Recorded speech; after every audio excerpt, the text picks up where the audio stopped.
Today, we're going to learn how to catch some moonstones. Dig them out of the ground. I don't know, but this is the Learn to Play.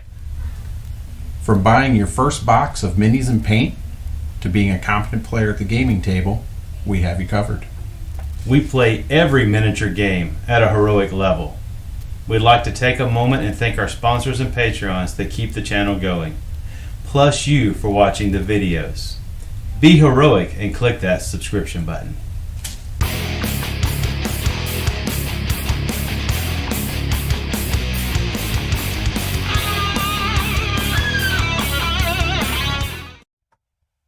Welcome in, everybody. Today we are doing, as it says, a Learn to Play of Moonstone. We've got David in. He plays the game a lot, so I asked him, hey, can you come teach me? Because kind of went over the rules, but I really don't know what I'm doing. And as normal, we've got our sponsors and our patrons who will be scrolling in different parts of the screen. I don't know where, as we're doing all the different camera angles. But the game is being brought to you by The Forge. They are the ones that have helped me out to make sure that I can kind of get started in it. I have my one miniature I've got painted here. These are all David. So as we go through it, we'll do that. Really cool thing about the game that I'm really going to do on this one is I'm going to have a lot of camera work going in. We're going to play, we're going to have fun, and we're going to do an explanation of what the game is and how it goes. But the biggest thing is it recently won some awards. Yeah, that's right. This game, Moonstone, recently won a UK Games Expo Best Miniatures Range and Best Miniature Rules. Really exciting. This game comes from a small company. They've just been knocking out of the park with excellent miniatures and a really cool rule set that's easy to get into. And there's a lot of depth there as well. So it's exciting to show get some time on camera with this game. Oh no, it is. It's great. And like I said, when you take and you get into it, I'm gonna take and do two things. So one, I'm going to flip it to the top down, and I'm going to let David kind of explain what the scenario is, how it's set up, what the objective is of the game, and then I've got a card that'll be up, and we'll kind of run through how the steps go, and then we're going to get into actually the gameplay. We kind of preset some things up as normal before we get it going, but with that, we'll go here so he can kind of explain what happened on everything there. And I'm going to have the card here. He'll get to it in a minute, but if you want to read it, you can read it while he's going over it. Yeah, and just a little bit more about the setting in the game. So this game is set in Tower. It's a fantasy based kind of whimsical art style skirmish game, typically for 12 models. Today we have 8 total models, 4 versus 4. It can be played with up to 4 players, and the objective of the game is to capture moonstones. The moonstones are a special resource that grows up in the ground, and our characters are trying to gather these moonstones to basically make their riches, give to the wizards in the tower in this fantasy setting. Today we're playing with a smaller group of models, just kind of give everybody a feel for what's going on. And today we're playing 2 of the currently 3 factions. So we have the Leshavalt represented here. They're kind of a force-based. A little bit of crazy. They like catastrophes going on, and then we have the Dominion. This is a collection of typically goblins, undead. We have giants here, and also fairies that was showed off earlier. So that's really kind of the basic setting of the game. There's 4 turns to the game, and at the end of 4 turns, the sun is coming up in this setting, and that's when the moonstones go away. So we're trying to gather all the moonstones. Again, the objective is to gather as many moonstones as you can, and at the end, whoever has the most wins. It goes into overtime if there's tied stones, but essentially a setting.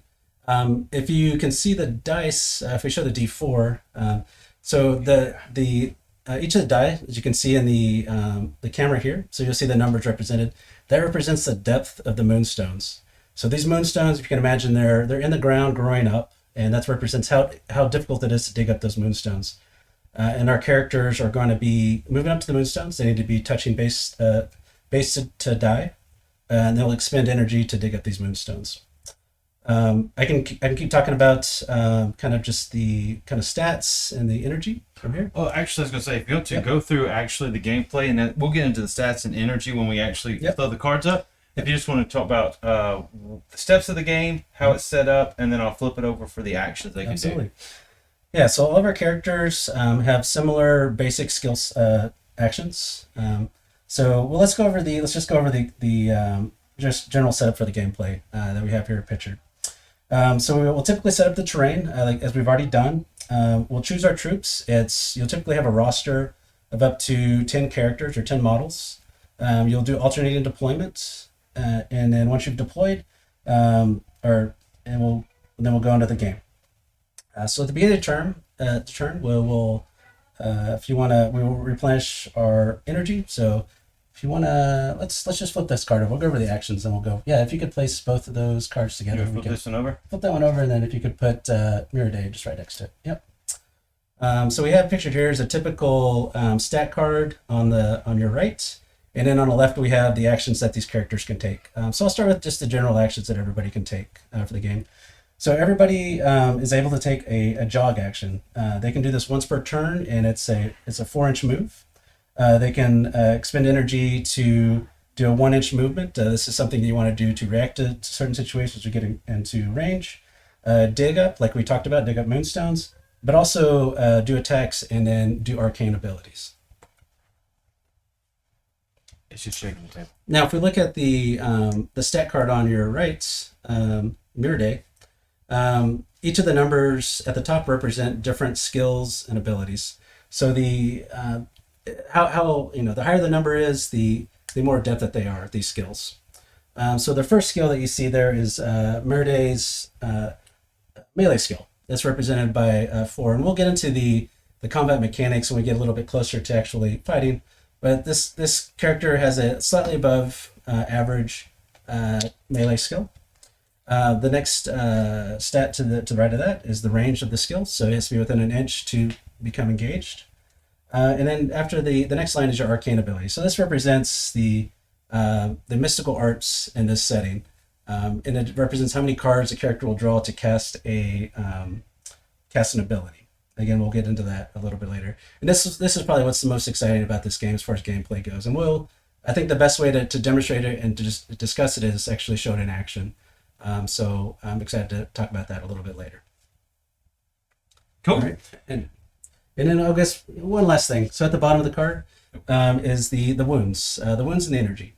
So the wounds are represented as circles at the bottom of the stat card. So this character has 8 wounds, and you'll notice that there's some of those circles are filled in with a light blue. This represents the amount of energy they replenish. So as a character takes wounds, they're gonna remove wounds from right to left, and essentially the more wounded a character is, the fewer energy they'll be able to replenish each turn. And this is, again, the blue represents what they're going to be able to use for actions. And each of our models, as you can see, the blue tokens that are down there at the bottom, and next to the characters, the green tokens there as well. Some of these characters have varying amounts of energy. So some characters are very adept at having energy. Others, like our Etten over here, Big Giant, he only starts with 1. Okay. Cool. So with that, that's pretty much where it's at, gameplay wise. Let's see if I do this right. Yeah. So that is pretty much it in a nutshell. We're going to run through it so you can see it. There is a bunch of cards that we use for the arcanes and some of this here. And again, I will show them to you on the camera down here so you can see it. And David will explain what's going on from that standpoint there. Uses the arcane deck and the combat deck. There is no dice. So it is kind of card aspect to it, but we go from there. We basically have rolled initiative. It goes back and forth. It doesn't matter. I can go first. You can go first. It does not matter to me. You can go first, sir. All right, I'm going to go first. So the first things first, based on the action. So we're going to take it, and I really have it here, is I can jog, and that's free. And in the starter pack, which does have it, it comes with 4 and 4. You can get it off the Moonstone website. They have not given us anything or done anything for any of this, but just to let you know, that's how you can get started. That's how you can get 2 factions. It's probably the best bet. The other option is you can get the rule books, actually the rules cards. Heck, whole game's free online. You can have paper minis instead of the real minis, but the real minis really get you engaged. And then you have a ruler, and it's just like any ruler you have in any other game. It's got a 4, 2, a 3, and a 1. So based on the movements you can do. So first things first, I am going to have the Reverend. I think is who we're going to start with. We're going to have him jog. He can move a full 4. And we're going to go ahead and get him here. Don't know if he really needs it. Again, I just know the basics, so I don't know the fun combat meta building. I'm just going to goof off here. So the Reverend has moved up. He's moved his 4. He could move more, but I'm going to have him dig. I think is one of the things. Because everything else it looks like it's damaged, but it's 6 inches away. And David's not 6 inches away on anything. So we're going to have him actually pick up the Moonstone. So the move was free. The energy will go with him. The Moonstone is a depth of 2. And if I do this right, actually, I'm going to put this card here. Actually, I'm going to let you look at it first, see if there's anything interesting about the Reverend. I'm going to go through what I'm doing here, people, but I'm doing a bunch of things at once. I promise you'll like what's going on here. So just to talk a little bit more about so the Revenant, he's an undead, undying noble. His special ability is he's unique in that he doesn't die. So you can take all his wounds and he will actually replenish all his wounds back. So he's somebody that's just brings a little bit more flavor to the different characters that you can bring, and there's a little strategy in how you deal with that. We talked about energy levels, and typically you want to get them below a certain bracket to prevent energy replenishment. But he's a toughie. So he's going to do that. The first 2 things is the stone is a level 2, which you should be able to see. So he's going to burn 1 to get it to 1, and just because I feel like he's undying, he doesn't really die, we're going to go ahead and burn a second 1 to go ahead and get that to 0, which picks it up and is going to put the stone on him. My thought process behind that is the fact that since when he dies, if I'm not mistaken, he comes back to life. Mm-hmm. When he dies, he can't drop it, or he can drop it? He will drop 1. He will drop it. Okay, cool. He'll drop 1. Not all of them. Not all of them. Okay. Yeah. So but if you have multiples and you die, normally you would drop all of them. Yeah. Correct. And so you don't necessarily have to expend all your energy at the end of your activation. So you can actually sit on 1 energy like we have here. And what this allows you to do is you can do something called a reaction step. Typically, people want to bank energy on the side to see what your opponent's doing, to give you a little bit more, basically get you to react to what's going on. So you're not just out there out in the open. So, leaving 1 energy there like we have with the Revenant, I think that's a good idea. So good job. Yeah. So that is my turn. And you're going to go to which one next? So he's going to get to pick 1. All right. So we're gonna activate Eric the Enlightened, which is it's a character that's really cool. So Eric the Enlightened is actually the result of a global campaign that was conducted last year. If you hand me his card, I'm going to set it up for it. So within the starter box, there's actually a character called Eric the Squire. And through his trial and tribulations, essentially everybody playing a global campaign, which faction wins the most, the last vault won out. And so Eric, the Squire, became Eric the Enlightened. He's now this really cool elk, moose-like creature. He's got a full armor, super cool model. Excited to, it was really cool to see, the community having an impact on the game, and this really speaks volumes about the developer and their connection with the community, and really giving people what they want. Cool models. Yeah. Once you move him out, I'm going to zoom in on him so they can even see him a little bit more. Yeah. So Eric's gonna trot up. He's heard about the stones. So he's doing his 4-inch jog. He's going to be a little bit short of the stone. So he's going to spend 1 energy to step into contact with the stone. And then I'm going to spend 1 energy to dig. And then I'm going to rest on 1 energy to pick up I'll pick up the Moonstone with 1 and rest on 1. And cool. That is Eric the Enlightened's turn. So that's him done. I am going to take and then choose Meriday. I'm going to give this one back to you. Mm-hmm. You can look at it just for a refresher on anything you need to know about it. Cool. We'll put it there, and then I'm going to take and move Meriday. Going over stuff, how does that work?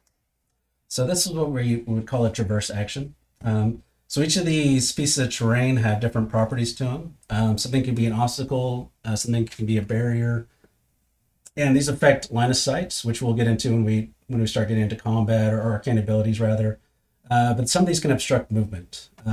So the wall in front of our little gnome in rat's clothing over here, he's next to an obstacle. So an obstacle is something small enough that a character could reasonably step over or walk over. So Nathan could jog up to the edge of it, He could spend 2 energy to be placed on the other side of it, or he can just go past it, Okay. which is totally fine. So that's probably the more reasonable thing. Yeah, just go like this here. Yep. Yeah, Yep. cool. Makes sense. Boom.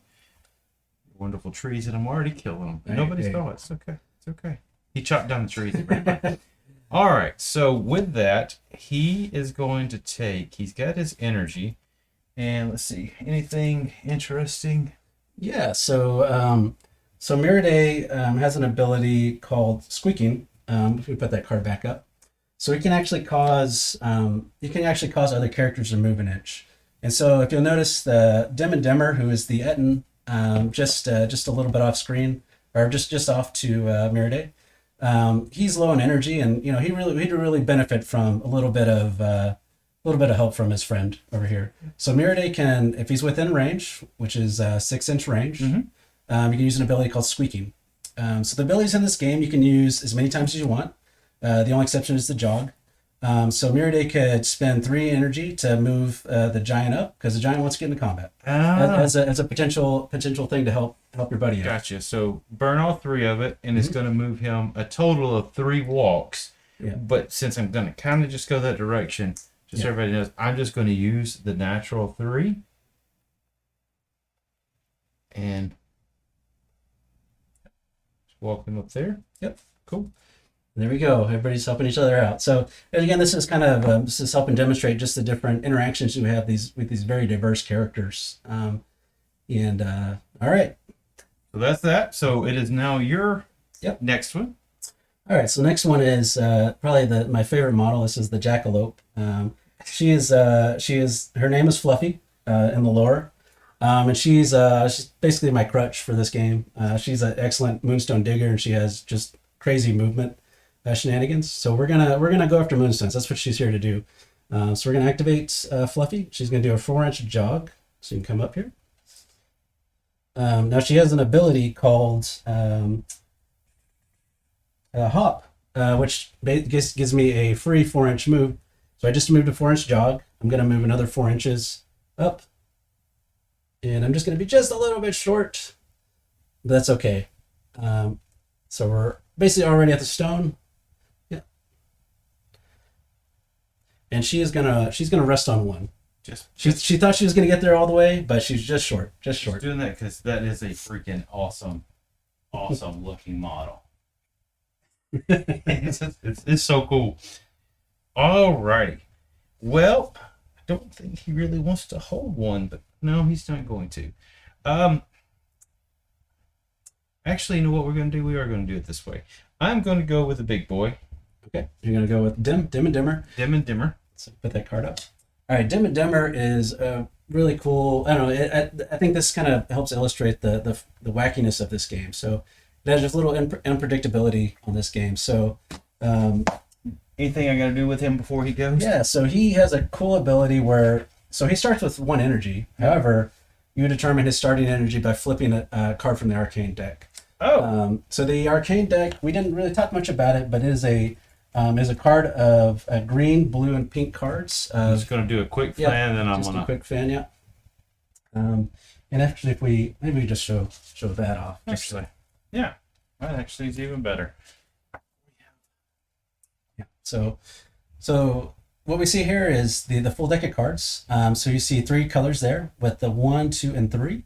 1s are the most common, 2s and 3s least common. You also notice a little tan or brown card in the middle of those, and those are catastrophe cards. Those represent just something horribly going wrong.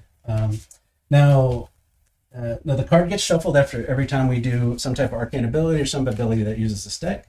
And so right now as we activate the Dim and Dimmer, we're going to determine energy level by flipping a card. There's certain ways you can manipulate the deck, but today we're just going for it. So go ahead and flip it. All right, green 1. So that means he'll get just one energy added to him, and so that's what he starts with, his energy pool. And then I'll take the card back and I'll shuffle the deck.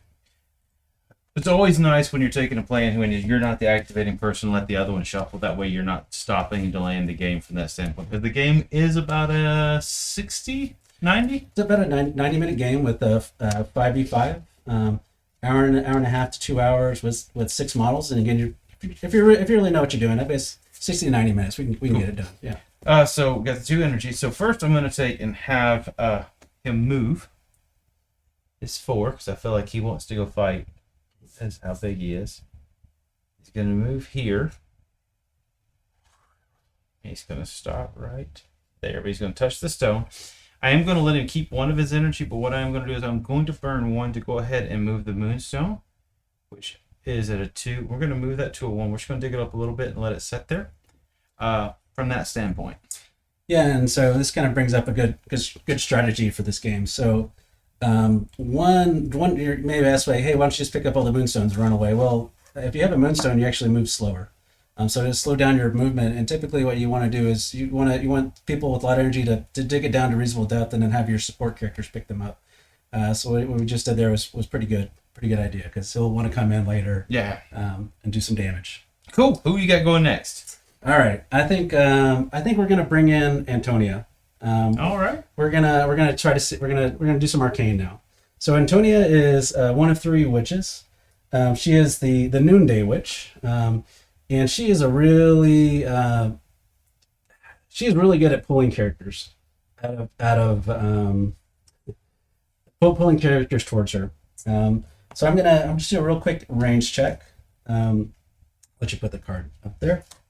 So she is if we talk about stat cards, just a kind of an average, below average melee characteristic. But she has an arcane ability of 4, which is decent. But what I'm really interested in is this ability called Candy Apples. And so right now I'm measuring. I'm checking the ability called Candy Apples. It has an 8-inch range. And I'm looking at Dim and Dimmer over there. As somebody that probably looks like they're a little hungry. Maybe they want some candy apples here. So the way arcane abilities work, it's just like any other ability that we use. So if you, on the stat card, if you look down probably about the midway there, there's an ability called Candy Apples, and in parentheses there's 3. That represents the amount of energy it takes to cast a spell. So Antonia is going to expend 3 energy, and this is where we are going to use the Arcane deck to attempt to cast a spell. And this is, I think, this and the combat that we'll get into a little later is really it just makes this game's just fun. So it's bluffing mechanic built into this game. So we'll see how it goes. So I have an arcane ability for, so I'm going to draw 4 cards. And the arcane is because it's got the 4 here. Yep. And then the next thing we're going to do, part of what we're doing is we're going to check line of sight or any cover. So the way line of sight is determined is, can the base see the base? Check. Yep. Is there anything interfering from base? We just draw a 2D plane, 2D line to their characters and need to cover it. The answer is no. So there's no cover. Line of sight's good. So the next thing we look at is, if you can put Dim and Dimmer's card up there, there's a stat called Evade. So Evade is something that will, it basically represents your ability to get away from things. So Dim and Dimmer has a +2 Evade, meaning that I get 2 additional cards casting spells. So you notice on some of your more nimble characters, they may be able to decrease their Evade. Oh, it might be a -2. -2, yeah. Ah, okay. So I'm going to draw 2 additional cards. Okay. And then now Nathan, whoever's the defender, is going to draw 6 cards. And you always draw 6 cards on defense. And the idea here is both players are going to look at their hands. And I'm looking for, if we look at the card over there, we have Antonia over there. We'll put Antonia, we'll leave her there. Now she's looking for any pink cards. So I'm looking through my deck. Nathan's looking through his, and we'll show it after. We'll show it after. So I'm going to declare a pink 2, and what a pink 2 will do is it will bring that giant 4 inches closer to Antonia. So I'm gonna place the card face down. He's gonna put it face down on his side, and I'll flip it here in a second. You keep it over there. Yep. And so what I have to do is I have to decide if he's bluffing or not, and I have to look at what's in my hand based on that. So he's not gonna see this, but he might. Look, sure, I'm horrible at this. That's what I've got, and based on the numbers earlier, there's only 2 of them jokers. I am going to call a bluff. I don't know what's going to happen. So that's my 2 options. Call a bluff or not. All right, so let's show the cards now. So the first card going up is my card. I did not have a pink 2. Fortunately, I did not have a pink 2. I mean, with the two of them and a hold one, my math said, Okay. gotta call it. So if you successfully call a bluff, that's going to let you replace that card with any card in your hand.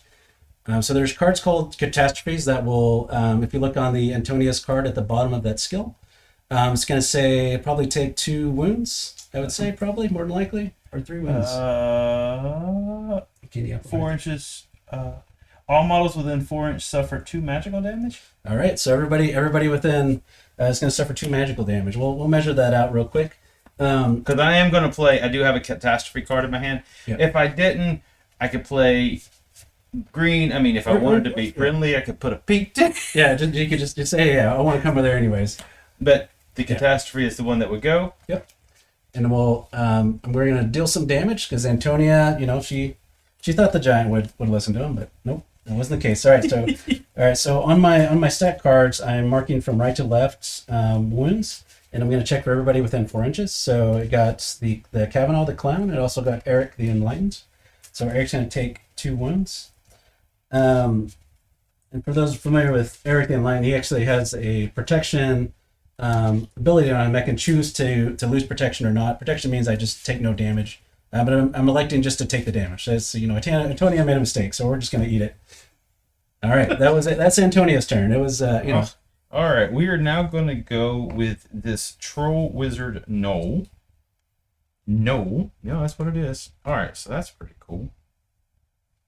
So remove two wounds. Oh, okay.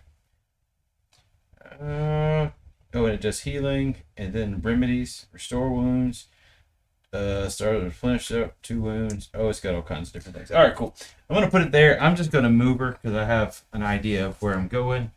As long as she stays outside of 3, she'll always end up with 2 extra. Is that right? Yeah, so Noel is a troll. It's a recluse. Doesn't like to be around other models, so you actually get a bonus. The troll's a little unique. For trolls or giants, starts with a little more energy than normal, as long as you stay away. But it's also a healer. So it's a cool support character to have. There's actually some cool things you can do by causing catastrophes on your own characters, which the Revenant can do. We'll show that off next turn. But yeah, Noel's coming up to see what's going on. And then, so interesting enough, so we are down to the so each turn is 4 turns. I don't know if we even said that earlier. 4 turns. We may have. I am going to go ahead and burn. I don't know how well she actually fights, so we're going to burn 1 for 1. Push the 1, right? Yeah. Play so many games, I end up getting myself in positions. And her range, her range is a 3-inch engagement range. Yep. Wow. Okay. So we're just out for 1. Yep. But then I'm going to push again. All right. Perfect. So I'm now in your engagement range, and this gives me an opportunity to do reaction steps. So the Jackalope, it has an engagement range of 2, and right now Jackalope is currently out of range. So what Nathan just did there is pretty good setup where you're out of your opponent's range, and they're not going to be able to retaliate. But I'm going to use my last remaining energy on the Jackalope. I'm going to move an inch forward to be within engagement range as well. So we'll be able to trade blows here. So. There we go. Oh, I have not even had that happen. So do you not get an attack card? You get an attack card. If you weren't able to exchange blows. So you everybody gets an attack card, and you're always trying to defend. It's the other cool thing about this game is both the attacker and defender have a chance to deal damage, really make an impact. It's not just you're not just going to take damage and just that's that's no fun. So you have a say in the fate of your characters. So just like the arcane abilities, I'm gonna burn that energy to attack. Just so everybody know what I'm doing there. So we'll just show this real quick. So just like the arcane deck that we just showed off, the melee deck has a set number of cards. These cards represent defensive abilities, offensive abilities, and some neutral attacks. So And there's also another cool mechanic called riposte. And if it happens, we'll get into that. But there's a set amount of cards, and again, it's all based on a bluffing mechanic. Your fate is in your hands. I'm gonna hand Nathan my stat card, and if you want to put Noel's stat card up there. Okay. So the way we draw cards is we're gonna look at the melee stat of the character. So Nathan's gonna look at his Noel, just 2. And then as the attacker gets a 2-card bonus. So you're gonna be drawing 4 cards. So I get 2 for the attacker, 1, 2, and then a 2-card bonus because I'm the attacker. And then for the defender, you're going to draw your base stat line there. So it's going to be 3 cards. Things that would affect this would be if you have support, you would reduce the number of cards. So if the Revenant was within his engagement range of the Jackalope, there'd be -1 card up to however many models are there. Cool. All right, and we're gonna look at our cards. So we talk about like the different options to do. So at the very bottom of the card, there's something called a signature move. This is something that you can upgrade a card to do, and there's different special abilities. The Jackalope in particular, she has a very, very mean antler rush. Noel, like we talked about it earlier, he's a recluse and he's trying to push people away. So there's different situations where there's signature move is going to provide some bonus. But right now we're just looking at what cards we want to play, and I'm ready. So we're both going to put our cards face down. Wherever's close to you. Where you see Actually, it. I'm going to fix it. I'm going to put them in here. Okay. There you go. There's that back. Yep. And then this is mine. Yep. And this is So David's. both players reveal their cards at the same time. And so what you're seeing here is the attacker. So Nathan played a falling swing. Noel played falling swing. And the bunny played thrust. So each player is going to look at their falling swing. It's gonna be the same. So falling swing, you go down to thrust, right there. Oh, and then, okay. Thrust, you go down a falling swing. Yeah, Okay, yeah. So we'll start with Nathan. So both characters can deal damage to each other. So Nathan's going to go to falling swing, go down to thrust. And he's going to look across, and he's going to see. Okay, it says 0, 2. Okay, so just because it says 0 doesn't mean you don't do any damage. So Noel actually has a bonus to some of his skills. So I think he has a +1 impact damage, +1 piercing damage. And so Noel is going to do 1 damage to the bunny. Now the bunny is fluffy, and so unfortunately the bunny reduces impact damage by 1. So Nathan's going to do 0. Okay, it's piercing or impact, and since this is impact, I get to do the extra one. Okay, cool. Yeah. And I want to let everybody kind of see that. Unless we'll do piercing. We'll do piercing because you want to do the one that does damage. So the bunny's going to take 1. Okay. And then now we're going to look at what the bunny did. So the bunny's thrust versus falling swing. So it does 2. Yeah. And the bunny has a +2 to piercing damage. So the bunny is going to do 4 damage to Noel. Cool. And that is the end of combat. Now there's certain situations where we do riposte, and we'll come back to those. And this is kind of where this bluffing mechanic comes in. The more cards you draw, the better idea you know of what your opponent has. And then you can kind of predict what they might play. There's opportunity for critical hits that we'll get into probably during one of our next combats. Okay. Yep. Cool.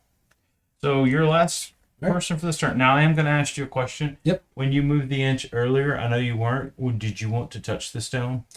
That's okay. That's Or did she that would have been the best play to do, but we'll say. Okay, I don't mind doing it. It's one of those. As we go through this, because we're engaged, you wouldn't be able to dig on it. That's what right. I was going to say. Even That's though you're right. touching it, you can engage. That's right. Because my 3-inch engagement keeps you from kind of digging That's at right. those stones. Right. Noel's a really good control character. Okay. You know, he'll just kind of screen an entire area from everybody else digging.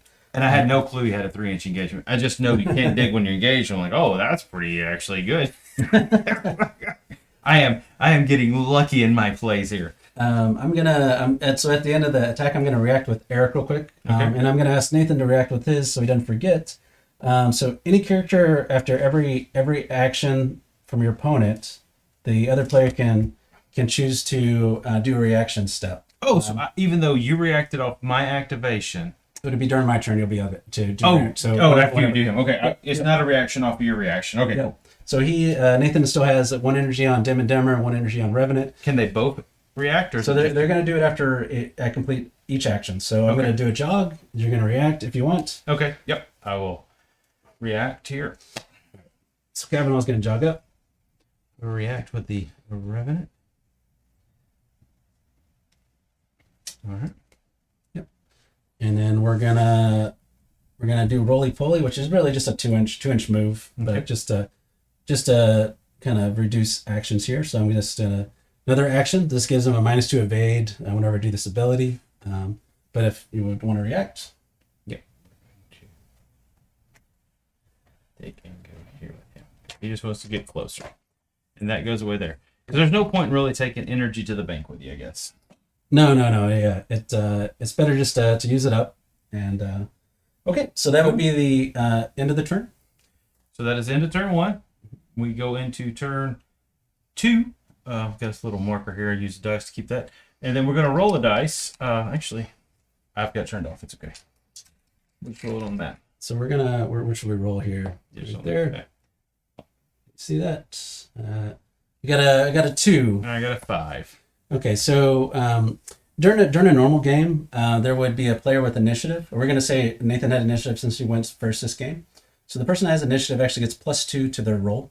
So you roll a 7 for this Oh, okay. for this turn. So that's the reason that comes into play is that this game is based on random Moonstone drops, and so sometimes one board can be more advantageous than the other, and so this gives the opportunity for another player to. This initiative is really important in this game. So No, that makes sense. Yeah. And so when you say initiative, so in round 1, I went first because I had initiative. yes, Or yeah. not- Well, and yeah, then- you chose to go first, but the player that has initiative goes first. Okay, Yeah. and then going into round 2, would it alternate where you would get the +2? No, it always stays with the player that has the initiative for the game. Oh, okay. Yeah. So So first round to be +2, next round it's gonna be +1, and then the round after that it's gonna be nil. okay. Yep. So I have a +1 again going into the next dice roll. Yep. Since I'm going first this turn. All right. Okay. Cool. Well, Because no, initiative is you'll always have so at the beginning of the game we'll choose initiative and initiative is or- you or keep side. it the entire game to Yep. kind of counterbalance, saying I chose the heavier side of Moonstones. yep. That's Got right. you. That's right. Because whoever chooses the side does not have initiative. Gotcha. I'm following, folks. All right. So next thing up is we will, because now everything is really starting to compile here, which is really cool because the camera gets to zoom in and see it all. All right. So then we're going to follow this. Yep. Oh, I got this one here. So player turn, we're going to replenish step. So place energy on everybody that's supposed to have it. So based on your health. So what I'll do is I'm going to show Noel here. So Noel did take 4 damage, but still has the 2 energy because it's not been broken down past him yet. If the health damage was past this one, I wouldn't be able to get that one. Well, troll. Noel is a troll, and he actually replenishes wounds at the beginning of each round, so he'll actually heal 2 Oh, okay. 2 wounds. Just naturally healed. Just naturally heal 2 wounds. Yeah, he's tough as old boots. Oh my goodness gracious, this is cool. All right, and then troll, which I think I may have messed up on that though when I moved this guy. Yes, and Noel won't get the bonus energy since he's within 3 inches of another Yep. model, so he's at the jackalope there. Oh, the jackalope. He's a little So it's upset any by that. model. Yeah, Any model. yeah. Okay, cool. Yep. The Reverend will get 3. And then get 3. I think most get 3 unless you're getting hurt, except unless you're dim and dimmer. All right. He's going to be that. So what does that mean there? What are you putting on there? So I just put a protection token next to Eric. Oh, okay. So he's protected by the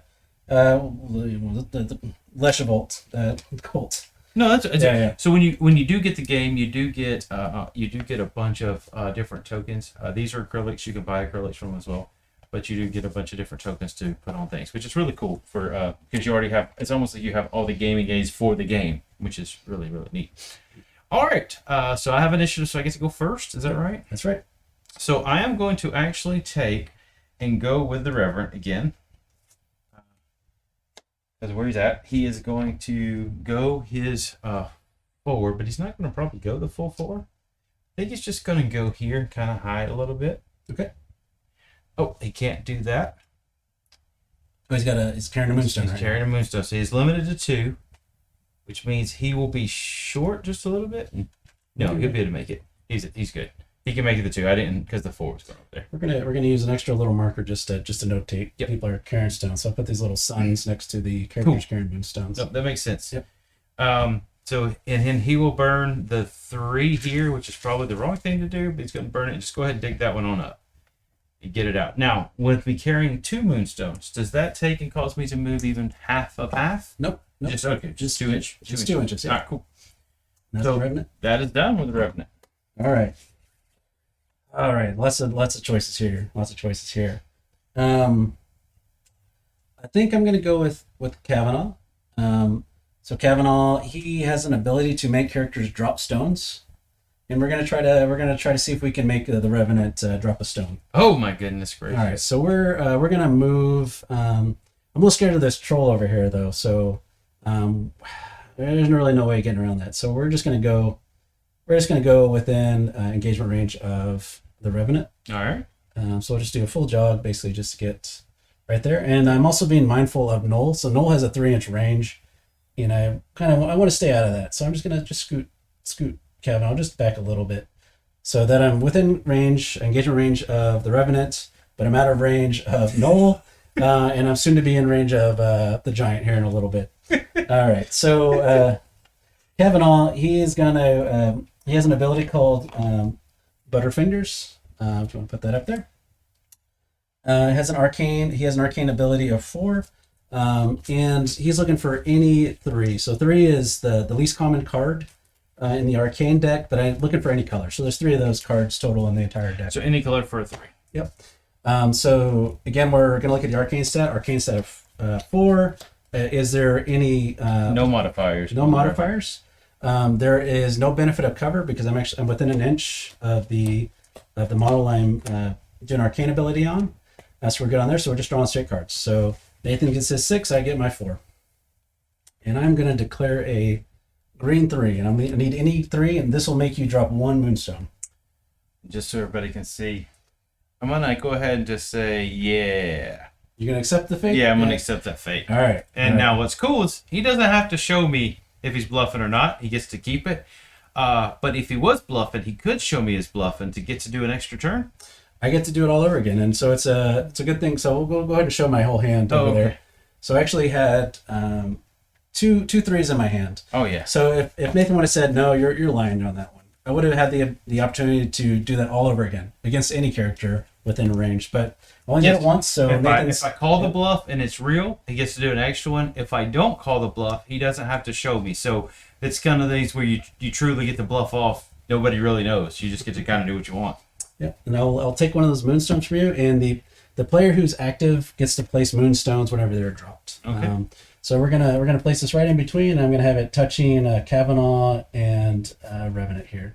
All right, cool. And it's you get to place it how far from the model that dropped it? So it just needs to be touching. So just any part of the die just needs to touch the base. So of the it does. It's okay. Because some games, and I reference there's other games where you're like within 2 inches. This one, so the Moonstone must touch the model it fell from. That's right. Yep. Cool. We're gonna take that off and we'll get that back to you there. Put it next to Kavanaugh. And Kavanaugh, he's gonna rest on an Well, he's energy. not carrying one, so He's got 1 energy left. Oh, that's right. I wish he was hopeful. Okay. All right. And we're gonna rest 1 energy because I feel like I'm going to get attacked and I need that energy for later. cool. All right. Well, we are going to take. Just getting that shuffling that. I'm going to actually go with Miraday, and the first thing we're going to do is we are going to scream. We're going to do that funky scream because I guess I can do them in any order. You can do actions in any order. There's no Even the pre-movement in any order, Any right? order. So I could scream here and then move out of range if needed be. Yep. Okay, cool. So we're going to do that, and it's just going to cause Big Boy to get right where we want. Nice and close. But I'm not within 1, so we'll have... Oh, that was there. I moved the wrong thing. Gotta make sure I don't get that. And then that was 1 energy for that. We are going to take and go ahead and move just to get here. Touch it there. I'm not going to move the full 4, so that's why I'm not measuring it out. We're going to burn 1 to dig that up. Put that Moonstone on Miraday. And then we're going to go ahead and we're going to use the other one just because I feel like we probably want to. Maybe. No, we're going to hold on to it. We're going to hold on to it. Because either way I do it, it's going to give me the same result. But I need to have movement available. Yep. So that's my Miraday. All right. So we're gonna go with Antonia. we're gonna try to do what we did try to do last round. We're gonna try to pull that giant back into us. She is going to do her jog, but she's not gonna do a full jog. She's gonna try to maintain support with Eric, and I'm gonna try to do my special ability, Candy Apples. So this is the one that I tried to do last round. Unfortunately, I wasn't able to pull the end towards us, but we're gonna try to see if it works this time. So I'm just moving up a little bit, and I'm gonna spend 3 energy, and we're gonna try to feed that giant some Candy Apples. All right. All right. So again, we look at the stat line. Put that back up there just to see it. So Antonia has an arcane ability of 4. Go on 4 cards, and I'm going to add 2 to my hand for the Etton's evade stat. 4. And Nathan's going to get his 6 cards. And I'm looking for any pink. Any pink. So I'm going to declare a pink 2. Pink 2. Oof. Oof, oof, oof. I'm going to say you're good. All right. We'll see. All right. So looking at our card. So this ability will move the character 2x, whatever the card we called. So I called it 2. And so it's going to be 2 times 2. So it'll be 4-inch move. The giant's going to move 4 inches directly towards Antonia. The way the rest of this ability reads is that if the giant or if the model ends within 2 inches of Antonia, we're just going to move him all the way up, basically into base contact, just until he stops. Cool. With Antonia, that model will then take 4 wounds. Those were poisonous apples, I'm afraid. Poisonous apples. Oh my gosh. All right. Well, he's going to take Yeah, 1, 2, 3, 4. So Antonia's she's a dangerous one. Now, my question is, can I react? You can react right now, yes, absolutely. So I did a jog action. You could react it then, and I did an arcane ability, and you can react now as well. Can my reaction be anything? It can be, well, your reaction is only a step. It's only a step. Okay, yeah. Cool. No, we're just gonna stay there because I figure your combat range for Eric is 2 inches. Yep. I figure it's whatever for her, but yep. She has no more energy, so. Yep. All right, cool. It's my swing, huh? Mm-hmm. Well, we're going to swing. I don't know that. Yeah, I know you don't. We're going to swing. We're going to take, and we're going to go with dim and dimmer. If you want to do one more quick shuffle on that, we'll see how much energy I'm going to get added to this. When you're moving out of engagement. Okay, so yeah, let's talk about that real quick. So the way engagement works I'm going to flip this while you're doing it. I'm just getting one. Yep. So we're going to go ahead and add energy. I'm going to shuffle this while I'm shuffling on top. Yep. So the way engagement works in this game is you cannot jog out of engagement range. So you cannot move further away from the model than you currently are. You can move closer to the model with the jog action. So currently we're touching bases. So you could, Etten right now, he could rotate around Antonia as long as his base ended in the correct spot. But he cannot jog away from it. Now the way you get out of engagement range, this is when your steps would come to play. So you could use a step to get out of range of somebody and then maybe jog out. But right now you're basically locked into because her engagement range is 1 inch. 1 inch. I have to burn both of them to step out to get away. So since he's there and he doesn't know any better, I think he's just going to swing. Perfect. But he's going to swing into. Sure, he's a little upset. I'm going to say he's mad about eating that poison apple. Doesn't know any better. He's just going to swing into her. So he has a melee of 2. Wow, that's it. She got a melee of 3. Oh, man, she is stout. He's not very good, but I think he has a lot of damage modifiers on his card. Yeah, he's got a big club and he's got a big axe there. So we are going to make sure these are done. So with that being said, so I'm actually going to do something with the energy this time. So 1 energy to attack. Yep. And I want to show this piece off, and if I think I get it right. So he's going to get his natural 2. He'll get -1 because I got a support. Explain that. Yeah. So Yep. -1 because of the support. Yep. So he just gets a natural 1. And then, but then he'll get 2 because he attacked. Yep. And then when does he go for it? that'll After be- your cards? That'll be once you look at your cards, you can decide whether. Okay, so you get to look at the cards, then go from there. All right. So Antonio gets 3. Does she get an extra 1 because she has somebody beside her? She does not. Well, it's only negating cards Yep. on the other. All right. And this is also opportunity when you would typically tell your opponent what signature moves you have. Again, signature moves can apply modifiers or give defensive bonuses. So So Nathan, Antonia has a signature move of Falling Swing. Okay. This is something that will actually reduce damage. Okay. You don't have to choose to do a signature move until you've already showed your card. But just so you know, that's my signature move. Cool. My signature one is Rising Attack. And all right. So I will go here. This is scary here. All right. We go with this one. All right, cool. So this one's mine, which is Rising Attack, and you have put Thrust. Yep. Ooh, so Rising Attack down to a Thrust is I will deal 1 and suffer 2. However, this is the part of, So yeah. Well, so go ahead. Yeah, and it's right because it's Rising Attack and it's my signature move. I get to upgrade. So Explain the upgrade. So this is actually one of the cool things about Dim and Dimmer. Unfortunately, it's not going to work out here for Dim. So this is a Dim and Dimmer are excellent against really evasive characters. So he has an ability to actually remove models from the game. Oh wow! And if they have an evade stat of -1 or less. So fortunately, Antonia has an evade stat of we'll put her card up just so you can see it. She has an evade stat of 0. So she's actually safe from pack lunch. Oh, okay. So you can always play signature move, but the in-step effect won't complete. So if you do more damage on your normal damage, you'd stick with that.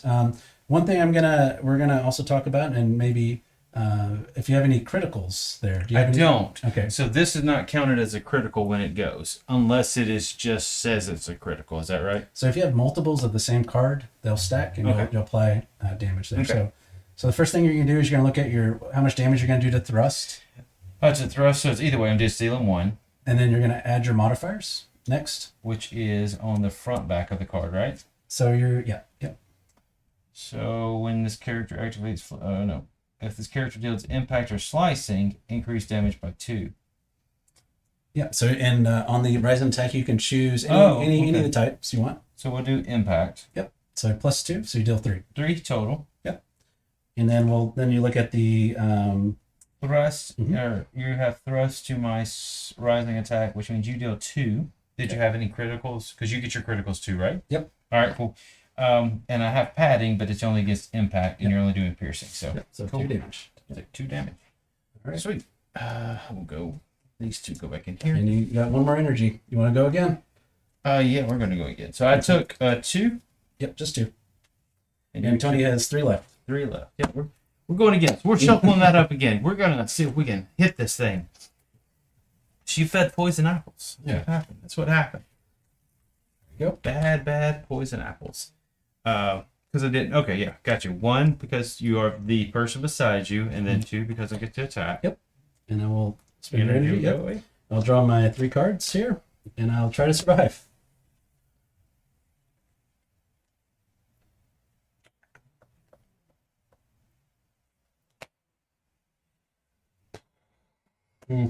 Oof.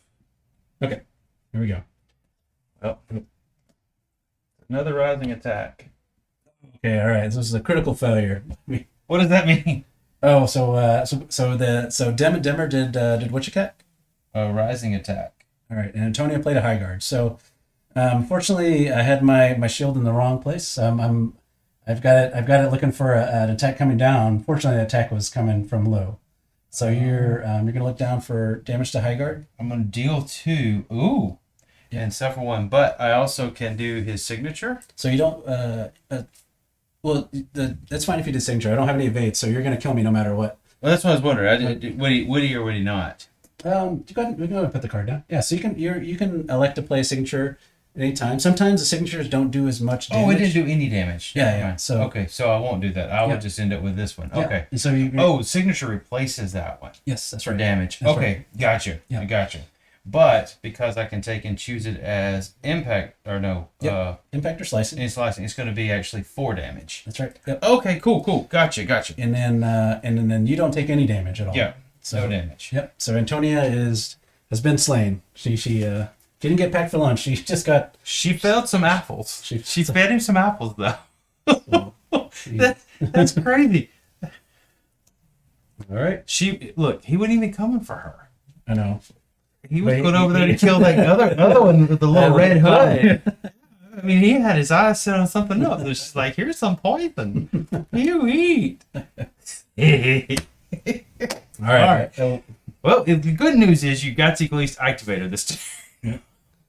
All right, so I'm looking for some vengeance, and It's coming. So Eric just saw his friendly witch just get just brutalized by this Etten. So we're just gonna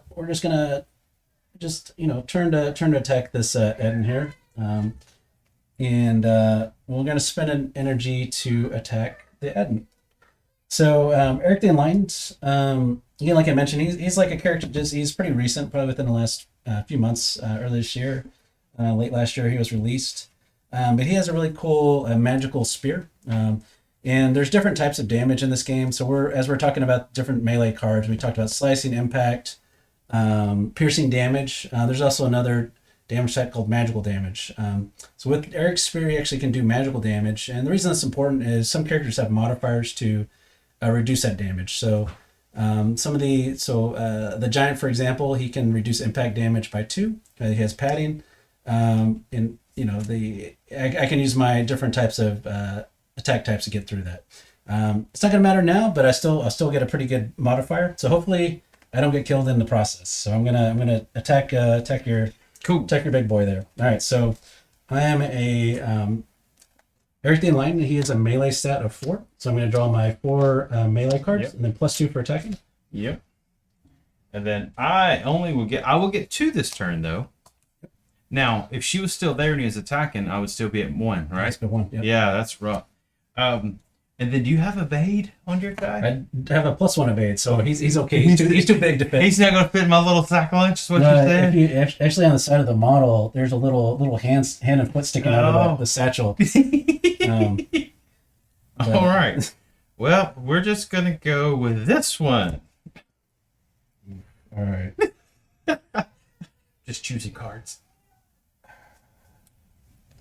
So what I'm looking at right now, so I have a pretty good hand. He's got a lot of cards. I have multiples of cards where I could do critical hits, but at the same time, I have cards that suggest that he has a card that I don't want him to play with what I have, and I'm just oh gosh, this is tough. Okay, we gotta go with.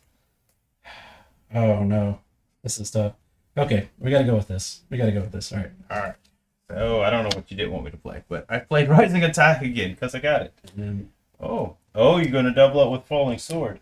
Yeah. So my Rising Attack versus a Falling Sword swing, I'm going to deal 1, but am I going to take some pain? And you're going to crit it. So I'll deal the 1, but are you immune to any damage? Nope. I have a special ability called protection. Yes, you can burn it if you want to. Yeah. I'll just make it impact, which would be another 2, so it'll be 3 damage total. All right. So Eric will take 3, and then the way. So what I did there. So you'll see there's 2 cards there. That's called a critical attack. Yep. But he's going to have 3 to my Rising Attack. And then so the criticals would be 3 + 3, and then any modifiers. So it'll be if it's how much is that? You said 3. 3 and 6. 3, 6, and then if there's any modifiers, which I don't, so it'd just be 6 straight damage. Cool. Into the giant. 6 damage into the giant. That hurts. At least he's got a little bit of cushion. What kind of damage was it? It was slicing. We'll just say slicing. Yeah. The reason I asked, folks, is because he has padding, so against impact, he's -2 on that. All right. So I figure some attack. Oh, one more card. I figure some attacks you only could choose impact. So that's right. Yeah. Some signature moves as well. Yeah. There's actually some characters that can't deal any damage with certain types of damage characteristics. For example, if a character just has a big club, they may not be able to deal any slicing damage. Oh, okay. Yeah. Cool. All right, we're gonna attack again. Oh, again. We smell blood. It's okay. There you go. I mean, all right. This is the way to do it. 1, 2, 3, 4 +2. I'm going to end up with my 2. Going to look at these very carefully.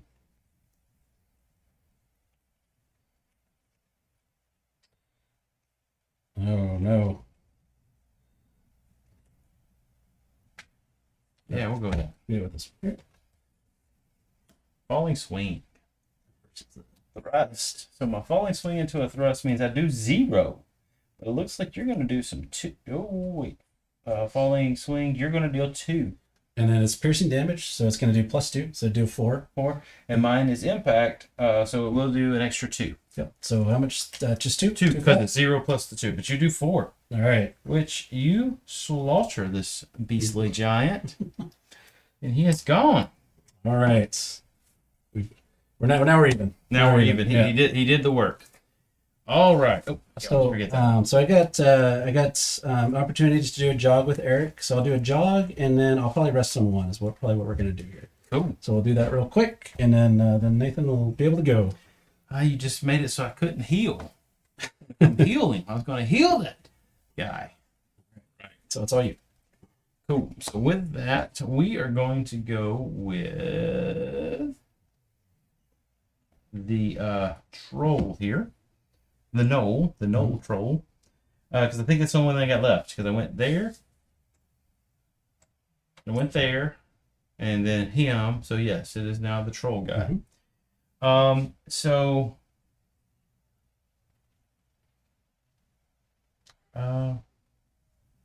it covers 2. Oh my goodness. So he could heal, or he could just go to town. I think that's what we're going to try and do. Right? So I'm in engagement range of you. So you can choose to step back once to get outside of my engagement range, and I could react to that. Which means you could step back into it. Yep. Okay. Or I can just swing. Yep. We're just gonna swing. Okay. I feel like violence in this game is the way we go. I don't know. So we're gonna go here. I am going to get 2, and then 2 more. Yep. And then Jackalope, she gets 3 cards.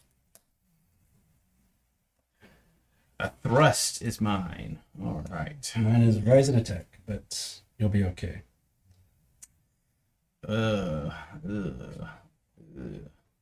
Noel does. We're talking about damage characteristics. So Noel has a big staff there with a pointy stone sticking on top. So he actually gets a bonus to impact and piercing damage. So it increases it by 1. Nice. Okay. Cool. Yeah. Let's see here. Zoom. I'm trying to show the models off as they are fighting in their perspectives. Because again, I think that's one of the neatest things. If you're up at any of the stores and they're playing this, you see these models painted. They just look so freaking cool. All right, there we go. That's what I'm going with. Going with this one. What did you think I was going with? Oh, I got it. This is perfect. Okay, so thrust. Oh, I do 0. All right, so this is I'm going to bring up another cool aspect of this game. This is something called riposte. So if you noticed on the melee card, there's a yellow highlighted. There's certain attacks that will directly counter certain attacks, and so in this case, sweeping cut is the perfect counter to thrust. This means that I can do a follow-up attack, but first we're going to do any kind of damage. So any damage goes through. So thrust does it do any damage to sweeping attack? Thrust into sweeping is 0. Is it 0 or nil? It's nil. I'm sorry. Right, so yeah, so just that's another kind of quick distinction on the cards there. The nil means no modifiers are added. If there was a 0 there, Nathan would be able to add a damage. Now I go to do I do any damage, and I think it says 0, right? And then we go modifiers. So I don't do any bonus to slicing, but now I can choose to follow. Before you do that, I want a question. Yep. Can I use his signature move? Yeah, you can choose to upgrade that to signature. Yeah. And the reason I'm doing this is just so everybody can see it. It is thrust, because it's thrust. I have to upgrade thrust. Is the one I have to upgrade. It doesn't do any damage. I'm already not doing any damage, but I can move the enemy model 1 inch directly away from this model. And that'll be great because it'll push me out of the 2 inch range. We'll do that. Okay. We'll do that after we complete the combat. Okay. So the combat finished. So this was I don't know if that happened. So yeah. So you could, that'll happen at the end step of the whole combat. Okay. Gotcha. So because I did riposte, I can play any card that will counter. Play any card. So I'm going to play Falling Swing. And so the way this works is we're gonna, if you go ahead and put that one down. So Falling Swing, we're gonna compare the damage to the thrust attack. So do I do any damage with? No. Is it piercing, slicing, whatever? It's impact and slicing. So Nathan got out scot free here. Is it? No damage. Oh, there was no bonuses to yours. Yeah. I gotcha. But that's opportunity. That's neat. That's neat. I was wondering what that meant. 'Cause I was like, all right, I see the highlights. So Cool. And then does that say I move directly away? Move 1 inch anywhere? 1 inch directly away. All right. So we'll move Jackalope 1 inch away. Directly away. Yep. And so I should still be within your engagement range, and I'm now out of you're out of my engagement range. Right. You know? So what I'm going to do is for my free move now, I'm going to just move here. Okay. Staying outside your 2 inch, hopefully. I will react into you just so. So we'll react up with the rabbit coming in. Cool. There you go. Now, what is the so I don't know if I'm going to do this right. We're going to see. I may have messed it up. We're gonna play it. So we're going to have the gnoll actually attack this guy. Yep. Perfect. Because this guy's within an inch of you. Yep. Does that affect you? So it's whoever's in an inch of you, no matter what the range is. So we'll actually both receive a negative modifier. Oh, because you're within 1 inch of me. Yep. Okay. Yep. Cool. You're gonna attack the clown, Kavanaugh. All right. Yeah. Why not? I mean, he looks friendly. And I'll put that there. So you can put a card up there. So we put Kavanaugh's stat card up. Put Noel's card up. The gnoll. So gnoll will get 2. Nope. We'll get 1. Yep. Because I'm attacking, we'll get 2. That's Yep. the energy going away for doing that. There you go. And then Kavanaugh, he has a melee stat of 3, but I'm -1 because the Revenant is there helping out. Yep. So I get 2 cards. And his is rising attack. Yep. Cool.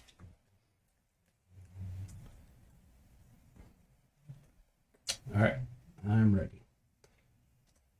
Sure. I don't know. Yep. There you go.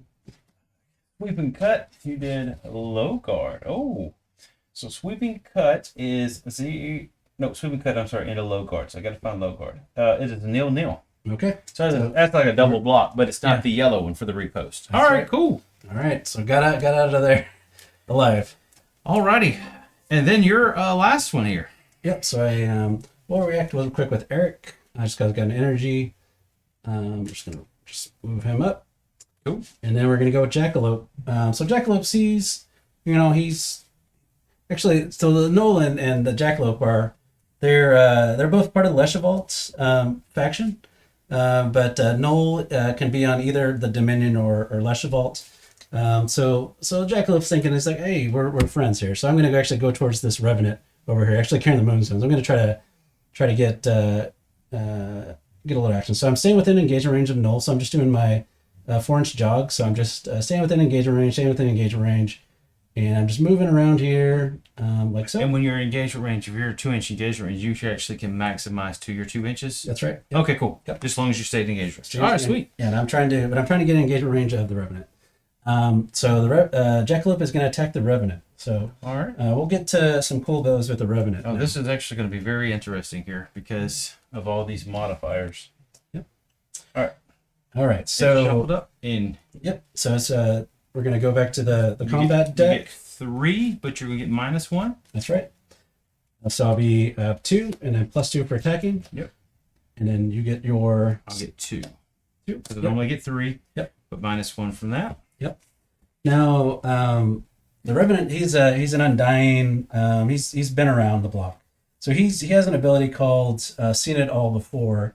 So he can actually see my entire hand. Oh my goodness! And so we're gonna show my entire hand, to everybody over here. And this is public information. Oh. So if you want to show, yeah. This is the Here you go. This is the Jackalope. Jackalope's signature move is Rising Attack. Rising attack. Oh, so I have a feeling, based on what I'm seeing, I know what you might be playing. Yeah. So. Oh. So while you may have fewer cards, there's ways you get around that. And so Nathan knows exactly what I have, and so he could have the perfect counter, or he may think I'm going to play something opposite of what he thinks I'm going to play. And this is where we get to this fun little kind of We're going to bluffing go with game. that. My 2 cards. I like it. All right. Here we go. And we're going to play that one And too. you double it up. Oh, no, where to go? Was that Rising Attack? Rising Yeah. Attack, yeah. There you go. So first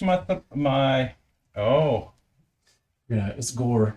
So you can go ahead and put that one down. okay. So you're going to replace that with that. Is that how Yeah, that is? so it'll turn those into, they're both crits. Oh, hold on. You're going to put yours into a critical as well, right? Perfect. Yeah, I think so. Yeah. You'll want to do that. Huh? Yeah, you can do that. You're not going to kill the bunny. So we both played our hands. Because I'm doing 3 damage now. Oh, yeah. So the Revenant played a thrust versus a rising attack from the Jackalope. The Jackalope played 2 rising attacks, means a critical, and we both elected to turn these into signature moves. Signature moves, again, have unique end effective steps. These occur after combat, but we're going to go through the damage now. So thrust is a 2. Plus 2, because it's critical, so Okay. 4. And then it's piercing, It is piercing. and it'll be plus 2 again, so it's 6 damage. Cool. For that. And then 6 damage to me. I don't have to move Arcane in a second. And then I'm going to do this so I know. 6 damage to me. Cool. And then mine is against Rising Attack 3 damage. Yep. But it's not a critical. But let's see here. It doesn't look like there's any bonuses to it. That's right. Yep. Because I get to see your hand is what Yep. his special thing is. So you'll take 3. And then And you take your 6. take my 6. Move the enemy model 1 inch. Okay. Yep. And So we'll, does it say directly away or just anywhere? move the enemy model 1 inch. All right, so And then mine is if the enemy is slain, this character is removed from play. So we're actually choosing to move the Revenant a little bit offset, a little bit closer.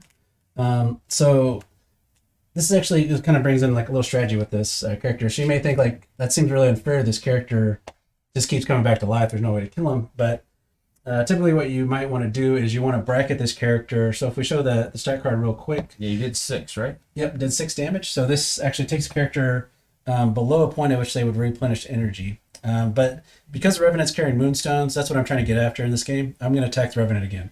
We're going to try to, even though you're going to get all your energy back, You want the get all your moons back. I want the Moonstone off the Revenant. and you will take 3 damage. Yep, I'll take my 3 damage, and we're going to attack the Revenant again. Oh, we're going to attack him again. We'll Okay. attack him again. We're Yep. just going to go ahead and get this over with so we can be loaded up. I like it. Okie dokie. All right, so I'm drawing. This is interesting. This is the wacky thing. There is no really planning here. Same thing. Yep, same thing. So melee stat of 3, but -1 because you're supporting, and then +2 for attacking. But I'll get my full 3 That's right. because you have moved me outside of the inch of the other one. Okay, cool. I just from the top. Yeah, you see, let's move there. So nice. Oh, I got to show you my hand because you've seen it all before. Oh yeah. You can. Oh my gosh, you got them rising attacks again. It's gonna slaughter me. It looks like. There you go. High guard, low guard, rising attack. All right, cool.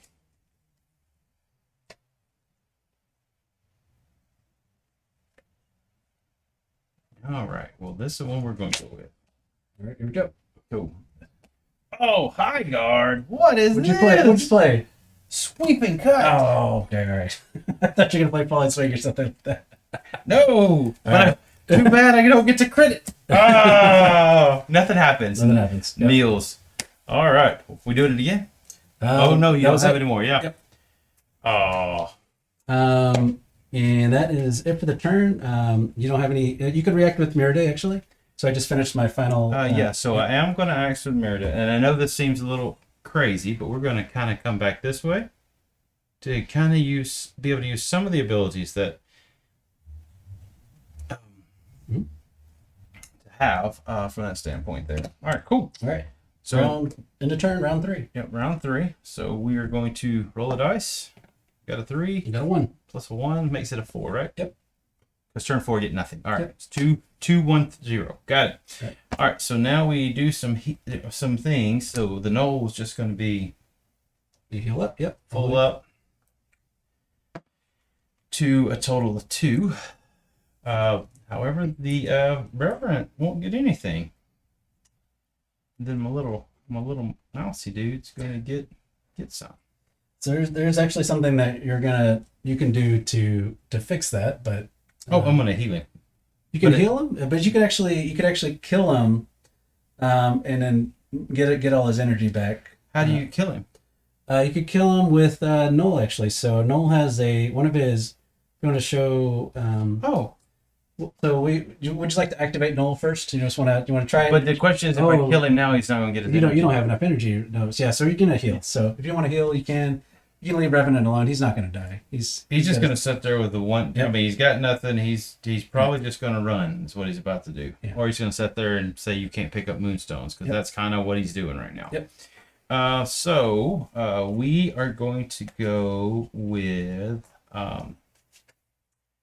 We're actually going to go. What is your bunny on? So the rabbit has 6 wounds remaining.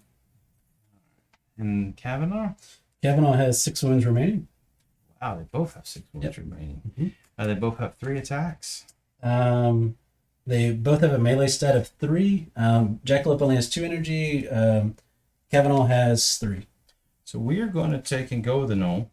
We're Okay. going to attack the Jackalope. Okay. From that standpoint. So I will end up with my 2. 1, 2, plus 2, and then you'll end up with 2, right? Yes, 2, because I'm -1. Because you're -1 from the thing. Alrighty. And yeah. I'm gonna choose to go for it, but the attacker always gets to draw cards first if they want to go for it. No, we'll go for it. So All he's right, going to pay 1 to get 2 more cards? To get 2 more cards, yep. Cool. So that is what go for it is. Nice. All right. There's my card. It's a good one. Go with this one right here. All right. Oh, this is perfect, yeah. Thrust and thrust. Oh All my right. goodness. So this thrust versus thrust is a deadly affair. So this is like essentially like the highest damage you can do to one another. Basically, you skewer each other as you're going in. Oh, but do I want to take it to 0? The answer is no. Nope. We're just gonna let it happen. So 3 damage and 3 damage. So okay. So we do the damage first, and then the modifiers. So you do +1 to piercing, Oh, that's right. do So 4. 4. and then I do 3 damage, but I do +2 to piercing, so I do 5 damage. Cool. So I take 4. 1, 2, 3, 4, 5. Wow. Okay, so I have 2 remaining on the rabbit. That was pretty interesting. These cards are just really, really nifty. I think it's like I have taken. I think it was you when we were kind of messing around and I was learning. I do think that which we didn't this time because we got the sleeves. It's worth it in 3 and 4 players to have 2 arcane decks, 2 combat decks. Mm-hmm. I almost think it's worth it maybe in a 2-person game if you just want to speed the game up. So that'll speed the game up. The only time that will not work out is if you have the factions that manipulate the deck. So sometimes you want to manipulate the deck negatively for your opponent. So if I know that you can defensively set the deck to where your opponent can never cast a spell they want to cast. Gotcha. No, that's fair. Yep. No, that's fair. Okay. So we're going to burn another one because we got you close. Yep. So we get the 1, 2, and then 1, 2, and then you get your 2. 1, 2. How many wounds does the Knoll have? He has 6, 7. 1, 2, 3, 4, 5, 6, 7. Oh man. Okay. Okay. We are going to go with. We're just going to see if we get lucky. All right. I think I get locked out. I don't think you killed me. Sweeping gut into a low guard. No, it's Nil? nil. All right. Which was. I was going for the throat with the crit. It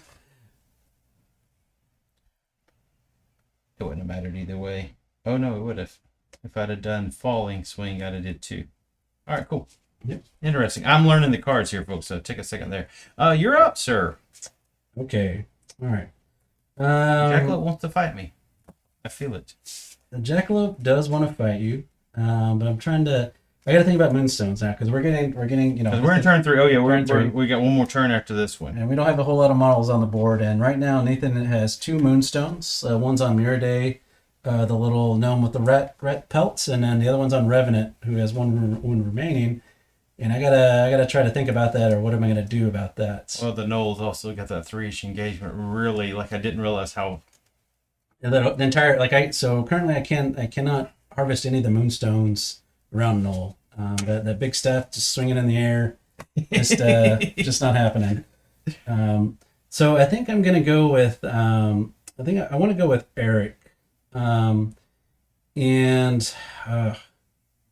He wants to track somebody down. I know what he wants. I kind of want to track down that I know. that Knoll over there. That's what I want to do. So we're gonna jog with Eric. So Eric has a 2-inch move because he's carrying a stone. Now what I'm trying to do is I want to throw my spear at the knoll. So Eric has an enchanted javelin, which is a 6-inch range, and I'm trying to just get my character to where I'm within range and I can get line of sight of knoll. I might not be able to because I got that fat walk, but I might be able to get there. Let me borrow that one of your tools over there, just see if we can get your movement tool. Yeah, I'm just seeing if I can get just barely within. Yeah, just barely within. Okay, so I'm just like what I'm measuring here is my 2-inch move and then my 6-inch range for my javelin. So I'm just barely within. Cool. Okay. The javelin is a two arcane ability, or it costs 2 energy to cast the arcane ability. Now this is typically where we would talk about line of sight and line of sight cover. Fortunately for the knoll, and maybe fortunately for the knoll, Eric's javelin is enchanted and actually ignores cover modifiers. So I'm just going to draw my base arcane ability. Okay. So if we can put the card up there. Okay, so Eric's enchanted javelin, 6-inch range, we talked about. I'm going to be looking for any greens against null. However, because this ability ignores cover modifiers, I'm going to just draw my straight 3 cards.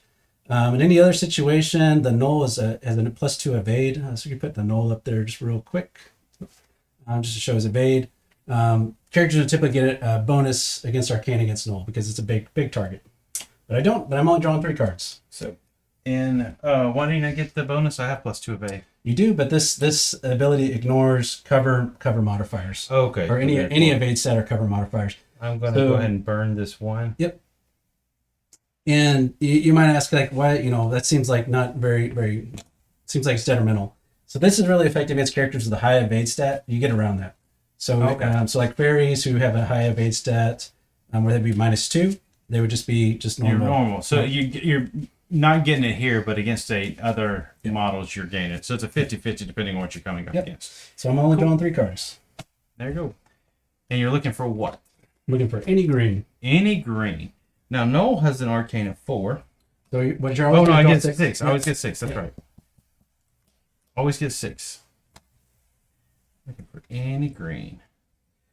So we're gonna cast a green one, sir. Green 1. Then that will do X +1 damage magic. So it would do 2 damage to Noel. Cool. Well, we're just going to take that. Okay.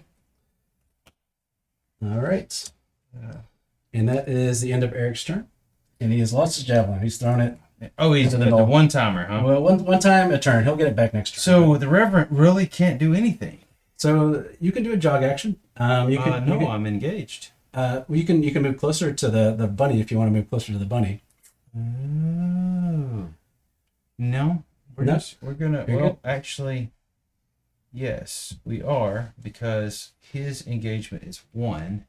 I don't want you to it doesn't matter. No, the null's taking care of that. So we're just gonna sit there. We're good. Sure. We're good. Because he can't move. Okay, gotcha. Yep. We're just gonna go with so can I say I'm gonna have him pass? You could pass. Some other things that I would think about is, so if I do make the Revenant drop a Moonstone, you could make it so that Moonstone's out of my, where I don't put it in contact with my base. And that'd be a situation where you want to bring it closer, but you can absolutely just say, hey, I'm hanging out here. I feel good about where I'm at. And so you can just... Can I maximize my engagement and say I'm moving away to make it 1 inch? Nope, you can only move closer. Stay no further. No further. Gotcha. Cool. So no, he's just going to sit there. Okay. We're going to go with Kavanaugh. So Kavanaugh is currently... he is in engagement range of null. Mm-hmm. Now I can do something... it's not gamey, but I can actually move out of null's engagement range by moving behind the jackalope. And at that point, I could do a jog around. Now, but I want to take out that Revenant. Well, actually, we're going to try to make the Revenant drop a stone. We're going to do that. Okay. Because we're if we attack the Revenant, it might not turn out well. So we're going to try to cast Butterfingers onto the Revenant. No, that is fair. All right. So the Butterfingers is a 2 energy ability. Again, this is something that will make the character drop the Moonstone against the objective we're going after. He has an Arcane ability of 4. There is no cover, and the Revenant does not have any modifiers, so I'm just drawing my straight 4. And then I get 6 because I'm defending. What color are you looking for? I'm looking for any 3. Any three. And so this is, we haven't done this yet, but this is where the player casting ability can say, I am not going to cast anything. I'm just going to say, I'm going to put my hand down. Are you sure? I'm positive. Are you sure? Like, are you positive? Is that where they all are? Which is fair because you don't want to take because you run the risk of getting hurt. So you can be like, no, it's not just not going to happen. All right, cool. All right, so we're gonna go after the Jackalope, or not Jackalope, the Knoll. I think is what we're gonna do with. What's the engagement on him? So the engagement is 1 inch. So this actually I can go closer to the Revenant, which I might do actually. So we'll do that. We're gonna jog into base to base contact with the Revenant. So I'm gonna be closer to Knoll. All right. And just so everybody knows, and Moonstones are there, you can walk over those. Those don't hinder. That's right. Yep. Everything else was, but they would not. Yeah, as long as you put your base fully over the top of it. Over the top. Yep. Come on, you want to swing it. We're gonna try to win the game here. We're gonna wait until next round because I don't want the Revenant to have full energy and full wounds in turn 4. So we're gonna hold on 1. I think that's what we're gonna do. I've rethought this after I got a little closer to that guy. I was like, nope, bad idea. All right. So what we're gonna do is we are gonna take, and now I'm gonna go with Murday. Yep. And we're not holding back. Oh, it's 2 inches, right? Yeah. Thank you, sir. 2 inches here. Yep. And then we have a 1 inch engagement, so then we will go here. We'll walk to be within our 1 inch there. Yep. And we are going to swing at you. I don't even know what this guy does. I don't even know if he's good at combat. We're swinging. And really, what I'm setting this up for is hopefully be able to steal the Moonstone if he does this. Again, this is all playing into the piece because you carry more than 1 Moonstone. That's right. So we are going to go into the attack. I will be able to get my full 4. Yep. Plus 2. That's right. But then you will only get 2. So -1. Yeah. So I'm going to get 2 cards. Cool. I had how much energy total? 2. So this is getting burnt now. Making sure I pull it when I need to. I'm gonna choose to go for it with Kavanaugh. No, okay. Do you want to go for it before I? I have no energy. Okay. Because I had 2 only. So it's me the move and then the 1 inch and then that. Yep. Do you have any abilities that reduce your damage? Could you put Murray's card up there? Yeah. So he has got a flea-infested rat pelt. Magical and slicing damage are reduced by 1. Okay. All right. And then what is his signature is a sweeping cut. What does it do? Then he suffers 1 or more wounds during this. They gain slow and cannot take a step, action, or reaction steps until the end of turn. Yeah. Alrighty. I have a lot of cards in my hand here. You do. All right. And I'm ready. I put my 1 card down. You're down? You down. got yours? All right. So you are going to go there. If we go here, we're actually going to go with... Do you have any bonuses to damage over there? Do you have like +1 piercing? +1 to piercing, melee damage, increased damage dealt by 1. We're thinking this card now. I'm gonna pull it back. All right. Now this is the thing where David has played the game enough. He knows what's on all the cards, which eventually, if you play it, you'll know that. So that's what he's knowing from that standpoint. Yeah, that's right. You knew what it was. Rising attack, and yeah, you get the yellow things. You get another free attack. Is that right? So I gotta riposte. So I'm gonna follow this up with. I'm gonna look through my cards. What's gonna do the most damage against a rising attack? So in my hand, I have a sweeping cut that would do 2. I have a thrust in my hand against a rising cat that would do 2. So we'll just say we're gonna do a thrust. We're gonna follow up with a thrust and do 2 damage. Cool. And because it's nil, I don't get to add my modifier of the 1. Correct. Yeah, that's right. Cool. Now you can always choose to play a signature move if there's an instep effect there. If you would have done any damage or something like that. Yeah, I didn't do Yep. damage. Yep. All right, cool. So I take 2 damage. Sweet. Yep. All right. That is it for my turn. And I got Jackalope. He's she's yeah, the last one Jackalope. left. Yeah. With her 2 wounds here. Yeah. Yeah. What is this Jackalope Bill Froggy doing? I kind of want to. I mean, I want to attack that big old rabbit. Is what I want to do. Or not the big old rabbit. I want to attack the big old troll. Sorry. I like it. I like it. All right, so we're so I'm looking to see if I can jog at all, but no, I'm pretty much I can't move anywhere that's not further away from the revenants. So I'm pretty much stuck in where I'm at. So we're gonna try to. It's gonna have to happen. We're gonna have to try to take out that troll because I can't pick up any moonstones as long as that character's there. So I'm gonna spend my 1 energy to attack the troll. Cool. So you get how many cards? I get 2. Minus or 1. well, 3 base, -1 for Yep. support, and then +2 for Cool. attacking. Then I'll get 2. Yep. Because these are 32 millimeter bases, so if you're looking from the top, that is at least a little over an inch away. Yep. Cool. Sure. What is our signature? It's that.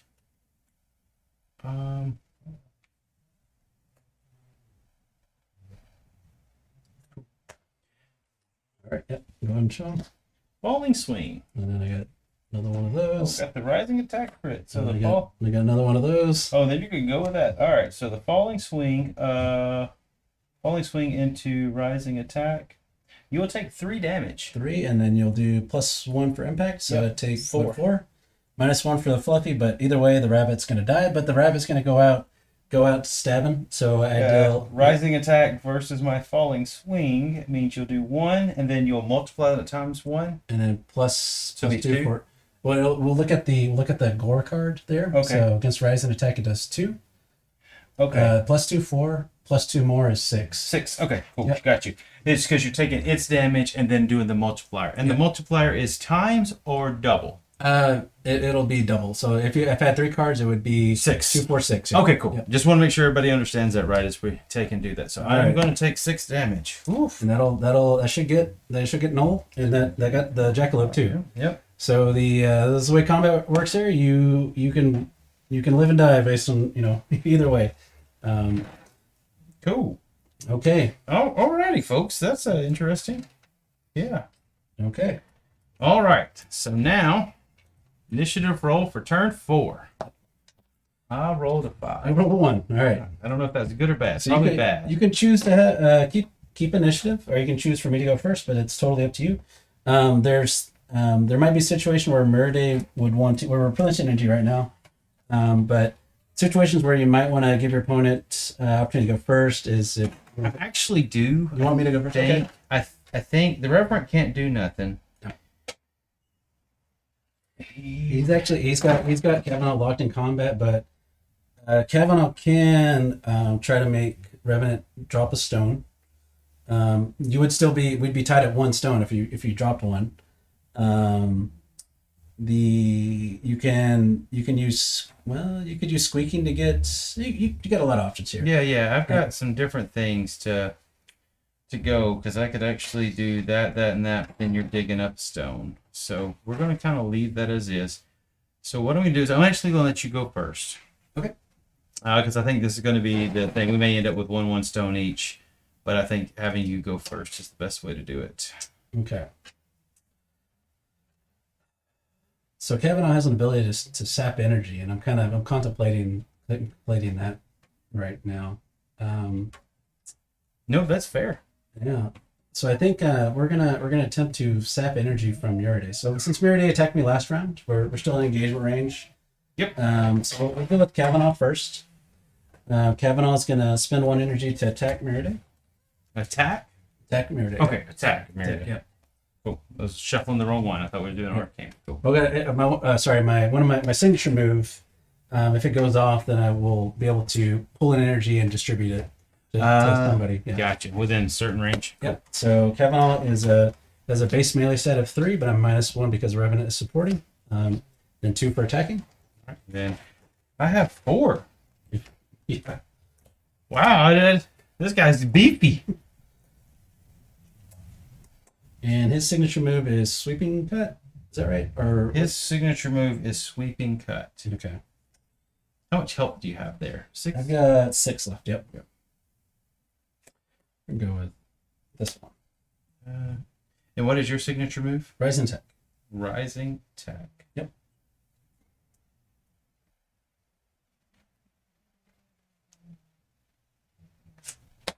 Could go there. All right. Low guard, and I'm going to choose to upgrade it to this. So I get repose though? Yes, you do. Yep. Okay. I'm gonna go ahead and upgrade my card to that. All right. So then you can choose to follow up the low guard, and you're gonna look at the card I originally played. So look at Rising Attack, and you're gonna want to pick something that does the most damage to Rising Attack in your hand. Okay.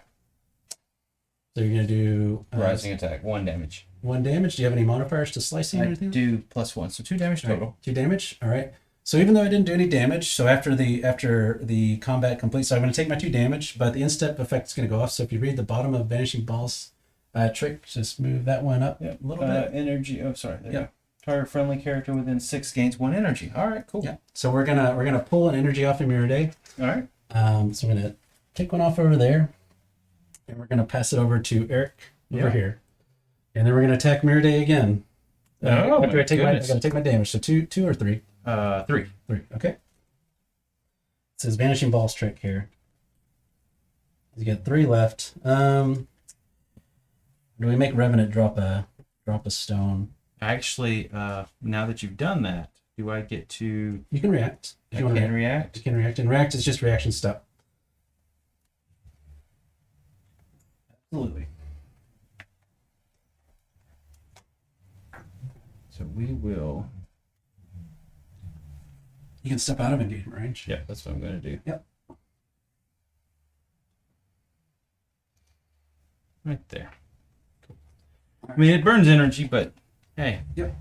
That's what I need. It does kind of what I need it to, I think. Yep. Okay.